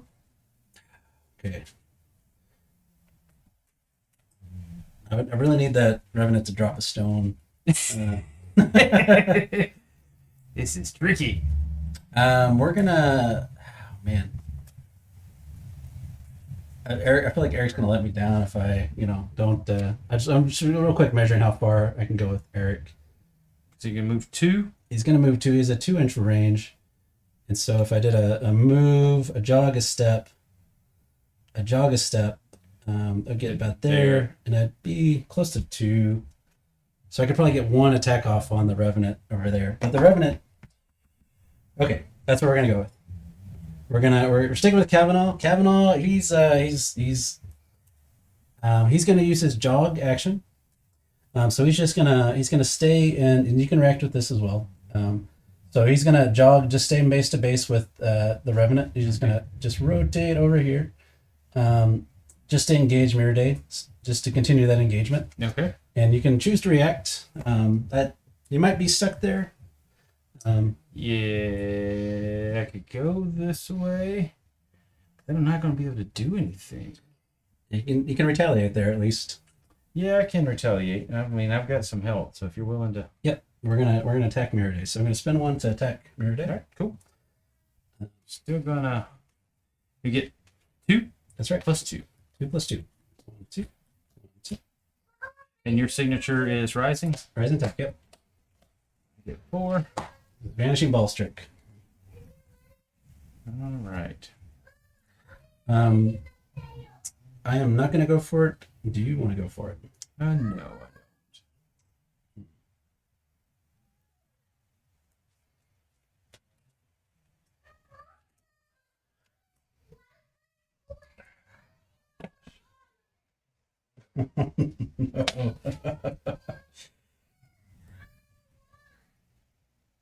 I must live. Okay, this is what we gotta do. We gotta go with. Yep. Cool. We're gonna convert it to that again. That's fine, but you're gonna take some damage. That's yeah. You're gonna take a 4. Take it 4. So that's gonna kill the clown. But how much damage do I do to you? It's like 1 probably or something like that. You do 1, yes. So take your 1, and then I'm gonna take your energy as I go laughing off the table here. Alrighty. All right, and we'll we'll take that final energy and we're going to pass it to Eric.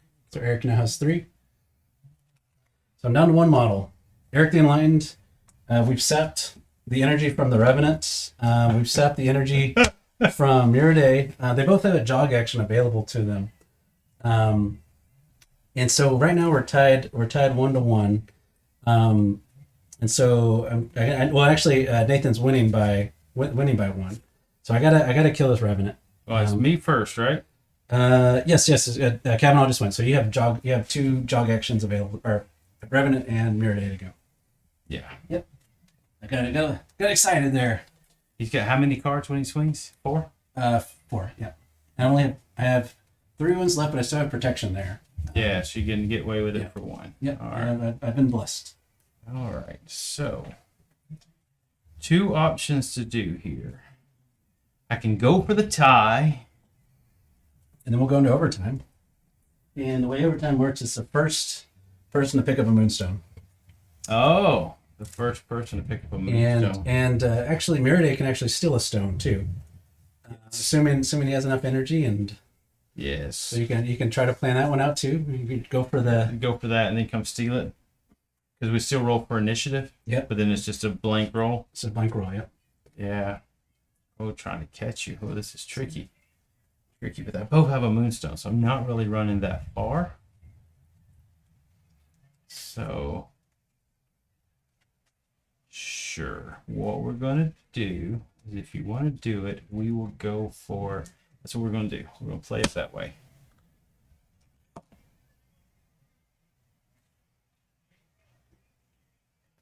Just so you'll be engaged. Yep. Oh. If you come, try to pick it up. Okay. Ugh. All right. I think we gotta. Okay. My only chance now is that to kill Miraday, so we're going after Miraday now. And the reason for that is, so Miraday has a special ability to steal Moonstones from characters, and because right now Nathan has things tied up, I can't really move that far. Spin 1 for the walk. I think you still have to do the walk. I gotta do one more step. We'll just say one more step. And we're just gonna spin 1 to do that, and I'm just gonna scoot Eric up just a little bit. Cool. Here. Just like so. Actually, I'm gonna just right there. Again, I'm within 2 inches of each of these guys. We're gonna attack the rat. All right, perfect. All right, so Eric is the melee stat of 4. Cool. He has his enchanted javelin because he got it back at the end tournament. It came back to him, so I get some magic bonus damage. We're going to spin 1 to attack Miraday. All right. I'm going to be drawing 4 cards rather. There's no support. Yep. And then +2 for attacking, so I get 6 cards total. Yeah. But I do get 4. Yep. What is your signature move? My signature move is probably sweeping cut. Okay. Those big old antlers there. Oh man, okay. And I am +2 to piercing damage. 2 to piercing damage. Mm-hmm.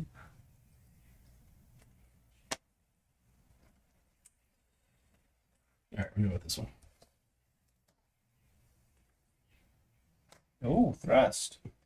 So I will do 0, but I will take 2. It looks like. So you do. So you're gonna do bonus. You have a bonus to slicing with Faraday's little dagger. So I do 1. So you do 1. Eric will. He's gonna lose. He's gonna lose his protection because I'm gonna get below my threshold for energy. So that's my once per game. I know it's not a lot of health, but he's just gonna not take any damage. All right. But I am going to do a ton of damage. Well, not a ton. We'll see how much damage I do to Miraday. Against falling stars is 2. +2. So 4. And it'd be magic damage. And does Miraday reduce magic damage? Reduce magic and slicing by 1. So so just take 3. Yep. Cool, got it. All right. And then with my... All right, here we go. This is going to be for the game here. This is the game. This is the game. This is the gameplay right here. All right, so Eric's going to tell you... Which one's he going into? It's going into the rat. I got to take out the rat. Gotta take the rat out. That's the... How much health do you the have? big cheese. I've got 3. But you can't do any damage to me because I'm outside of your engagement range. So right now you're. Oh, so I didn't lose protection. So I still have protection. Oh, because you're not within my one. That's right. That's oh, right. Yeah. okay. Yep. So Then I shouldn't be trying to do damage. That's something new on me. Yep. Should be trying to block it. All right. So final energy. I'm drawing my 4 melee, and then +2 for the attacking. But if you have any in-step effects that count, they would still go into effect. Gotcha.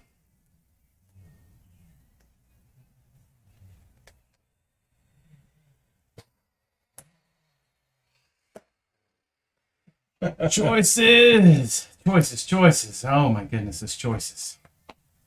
Got my card though. It's looking grim.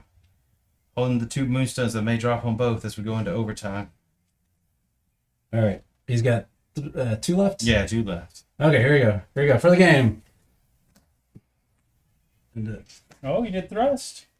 You'll do nothing. Oh no, I'm sorry. You'll do 1, won't you? I'll do, well, I'm +2 to piercing. 3 into low guard. You do 1 plus the 3 piercing. So yep, you got him. And then, well, reduce by 1, but 2 damage. Yep. And so I get to choose where Yep, to put it. We'll put it out of engagement range of the Revenant, so I think it's a good spot. Cool. And then we're tied. We're tied 1 to 1 here.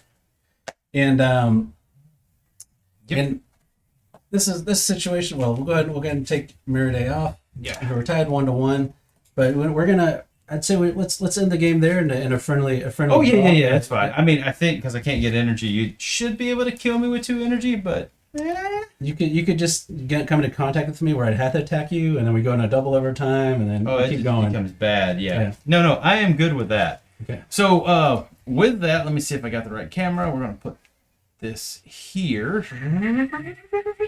Sweet and sweet. We'll lean in there, and we'll go here. And cool. So that is my first full playthrough of a game. It was not bad. I'm gonna check something here. Yep. So 1 hour and 46 minutes with us streaming it.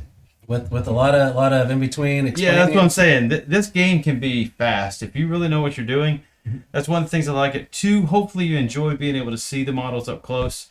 David's painted them really good. The models are really impressive when you get it. The terrain comes from them too as well. Yep. I don't know about the house. I know the little bits do.